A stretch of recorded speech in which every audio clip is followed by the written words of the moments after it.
Hi అండి. Hello, welcome back to me స్వర్ణ. అందరూ ఎలా ఉన్నారండి? బాగున్నారా? చాలా రోజుల తర్వాత మళ్ళీ టిఫిన్ సెక్షన్ వంట మొదలు పెడుతున్నానండి. చూద్దారండి. మిగిలిపోయిన పిండితో పొంగనాలు చేస్తున్నాను అనమాట. దోశ పిండితో. ఊరికే దోశలే చేసుకుంటే బోర్ కొడుతుంది కదండి. దోశ పిండి మిగిలిపోతుంది కదా. 2 days అయింది.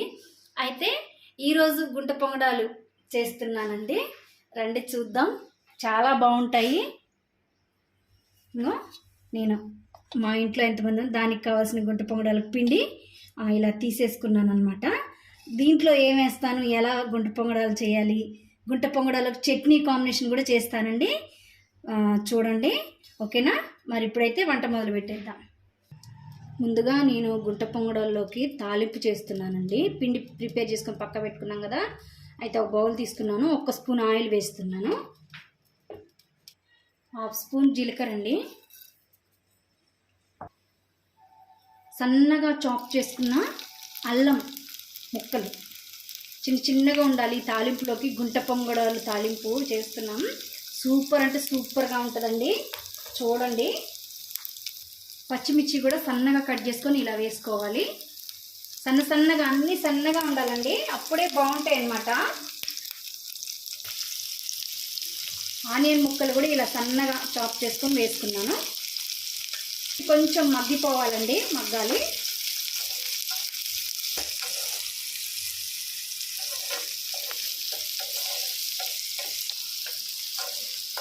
ఇలా మంచిగా కలుపుకుంటూ వీటిని వేయించుకోవాలండి. పచ్చివాసన పోయే వరకు ఒక 2 minutes వేయించుకోవాలన్నమాట.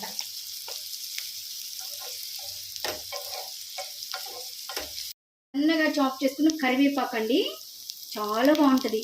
ఇలా తాలింపు చేసుకొని గుంట పొంగడాలు పిండిలో కలుపుకొని గుంట పొంగడాలు వేసుకుంటే మటుకు చాలా చాలా బాగుంటుందండి. గుంట పొంగడాలులోకి ఏం లేకుండా ఒక్క పిండితోటి చేసుకుంటే అంత టేస్టీగా ఉండవు. అందుకని ఇలా చేసుకొని వేసుకుంటే, ప్రిపేర్ చేసుకొని పిండిలో వేసుకుంటే మటుకు చాలా బాగుంటుందండి. ఇక చాలండి. ఇలా మనం ఆఫ్ చేసేసుకున్నాం.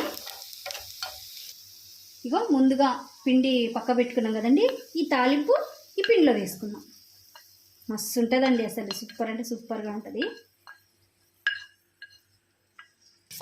ఇలా కలుపుకొని పొంగడాలు ఇగోనండి. పొంగడాలు చేసేది నేను బౌల్ పెట్టుకున్నాను. ఇట్లా కొంచెం ఆయిల్ వేసుకోవాలండి. దీంట్లో అన్నిట్లో ఆయిల్ వేసుకున్నాం. ఇట్లా దీంతో ఇట్లా మొత్తం స్ప్రెడ్ చేసుకోవాలండి. ఈ గుంటలలో మంచిగా అంటాలన్నమాట ఆయిల్. అప్పుడు మంచిగా కాలుతాయండి గుంట పొంగడాలు. ఆయిల్ ఉంటుంది కదా, అందుకోసం ఇట్లా అనుకొని ఈ పెనం వేడైనాకనే దీంట్లో కొంచెం ఆయిల్ వేసుకొని ఇలా చేసుకోవాలన్నమాట. ఇప్పుడు మనం ముందుగా ప్రిపేర్ చేసుకున్న బ్యాటర్ ఉంది కదండి, ఈ ఆనియన్స్ది ఈ పిండి ఇది దీంట్లో వేసుకోవాలి. ఇట్లా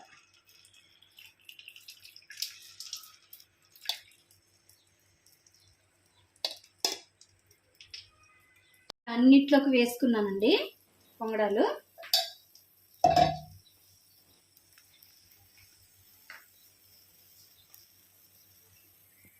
ఇలా వేసుకున్నాక మూత కూడా వేసుకొని సిమ్లోనే పెట్టుకోవాలండి. పెనం వేడైపోయింది. సిమ్లోనే పెట్టుకొని అన్నీ వేసుకోవాలి. ఎక్కువ ఫ్లేమ్లో పెట్టుకుంటే ఉడకవు, మాడిపోతుంది. అందుకు కాబట్టి సిమ్లోనే మనం పెట్టుకొని ఈ గుంట పొంగడాలు మూత వేసుకొని పెట్టుకోవాలన్నమాట, ఉడికించుకోవాలన్నమాట. ఓకే, ఇగో మళ్ళీ బౌల్ పెట్టుకున్నానండి. నేను చట్నీ ప్రిపేర్ చేస్తున్నాను. ఈ పొంగడాలు అయితే ఇటు చూపించండి. ఈ పొంగడాలు అయితే ఇటు వైపు షిఫ్ట్ చేసుకున్నాను. ఈ పొయ్యి మీద అవి చూడండి ఎలా ఉడుకుతున్నాయో. ఇవి నిమ్మలంగా ఇవి మంచిగా వేగుతూ ఉడుకుతూ ఉంటాయి. సిమ్ చేసుకుని ఉడికిస్తున్నాం. ఇటేమో చట్నీ ప్రిపేర్. 2 ఒకసారి అయిపోతాయండి, తినేసేయచ్చు. పచ్చిమిర్చి తీసుకున్నాను, టమాటో 2 తీసుకున్నాను, పచ్చిమిర్చి ఒక 10 తీసుకున్నాను, కొంచెం కరివేపాకు. ఇవన్నీ ఆయిల్లో వేసుకున్నాను చట్నీ కోసం. మంచిగా కలుపుకొని చట్నీ అండి. ఇట్లా చేసుకుంటే అన్నీ ఒకసారి వేసుకొని ఇలా చేసుకుంటే చాలా బాగుంటుందండి. టేస్టీగా ఉంటుంది అన్నమాట. జీలకర్ర కూడా యాడ్ చేశాను, కొంచెం అంత వేసుకున్నాను అనమాట. సింపుల్గా చట్నీ, కానీ టేస్ట్ మాత్రం సూపర్. ఇంకా ఒకవైపు ఇలా కాలేయండి, ఇంకోవైపు తీసేసుకుంటున్నాను నేను. ఊరికనే వచ్చేస్తాయి అన్నమాట, ఇట్లా కాలిపోతే మంచిగా ఇలా వేగాలి. ఇటువైపు కూడా మళ్ళీ సిమ్లోనే ఉంచుకొని చిన్నగా ఉడికించుకోవాలన్నమాట. ఆయిల్ కూడా మనకు సరిపోయింది, రెండోసారి వేసుకోవాల్సిన అవసరం లేదు. మళ్ళీ ఒకసారి మూత పెట్టేద్దాం. 1 స్పూన్ నువ్వులు వేసుకున్నాం, ఆఫ్ చేసేసుకున్నాం స్టవ్. ఈ నువ్వులు వేగిపోతాయండి. చల్లారిపోయినాక వీటిని మిక్సీ పట్టుకోవాలన్నమాట. ఇవ్వండి కంప్లీట్ అయిపోయినాయి, ఆఫ్ చేసేసుకుంటున్నాను. ఇక ఇలా మంచి కాలాలన్నమాట, మరీ కాలకోకుండా ఉంటే పచ్చి పచ్చిగా ఉంటాయండి లోపల, అందుకని తీసేసుకున్నాం.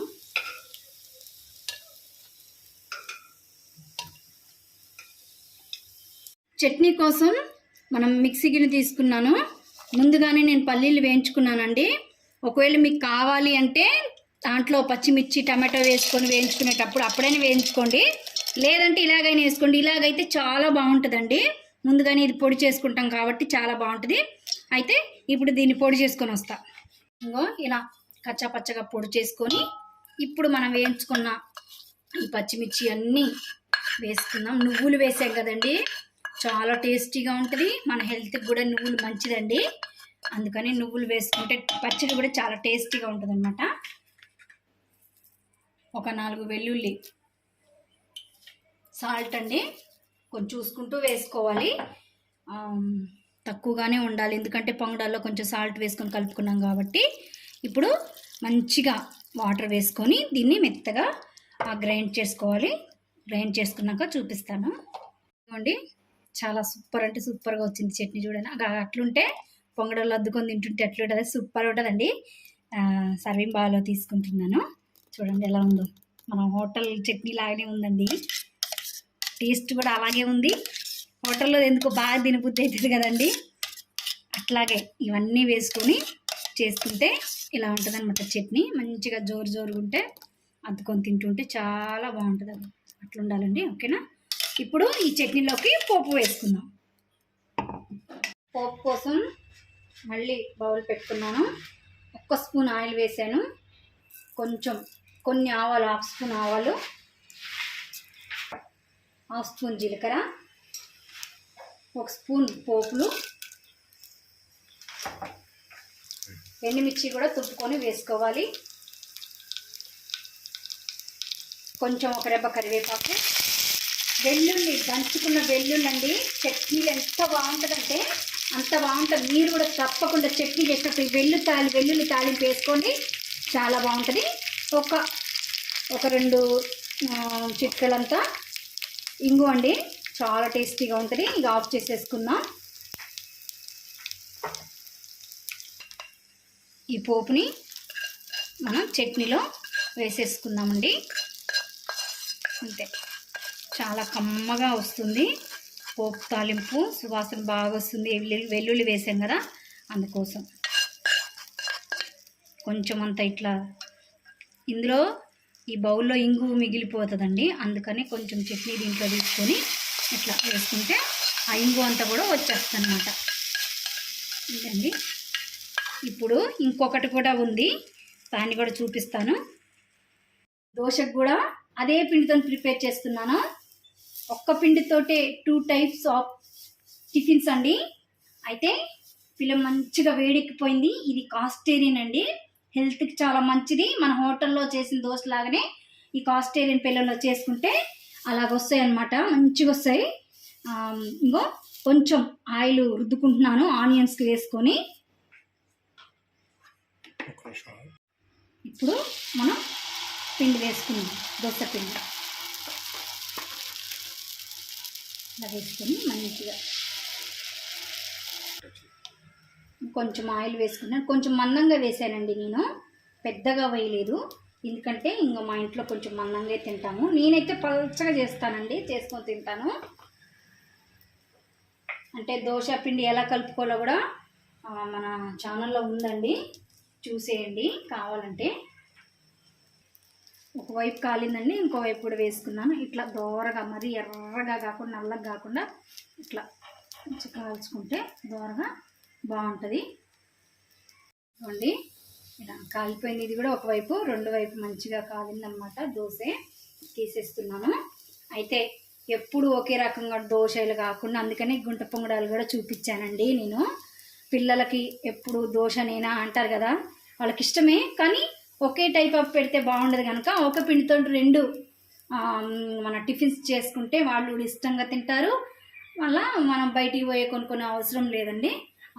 చూసేసారు కదండి టిఫిన్ సెక్షన్, గుంట పొంగడాలు అండ్ చట్నీ, మళ్ళీ దోశ, ఒకే పిండితోటి రెండు టిఫిన్స్ అన్నమాట.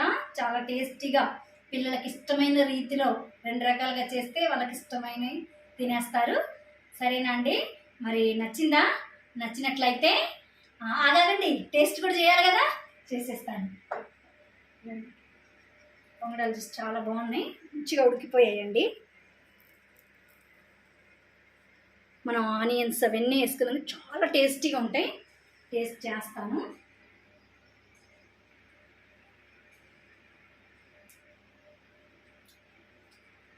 నిజంగా అండి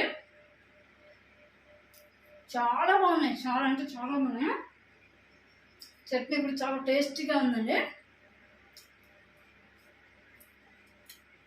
అంతేనండి. నా టిష్యూ సెక్షన్ కనుక నచ్చినట్లయితే ఒక చిన్న లైక్ చేయండి, సబ్స్క్రైబ్ చేసుకోండి. నా ఛానల్ని మొట్టమొదటిసారి చూస్తున్న వాళ్ళైతే సబ్స్క్రైబ్ చేసుకోండి. చూస్తున్న వాళ్ళందరూ కూడా చాలా చాలా థ్యాంక్స్ అండి. మరిన్ని వంటల కోసం నా ఛానల్ని సబ్స్క్రైబ్ చేసుకొని కొత్త కొత్త వంటలు మీ ముందుకు తీసుకొస్తాను. మరి అంతవరకు బాయ్ అండి.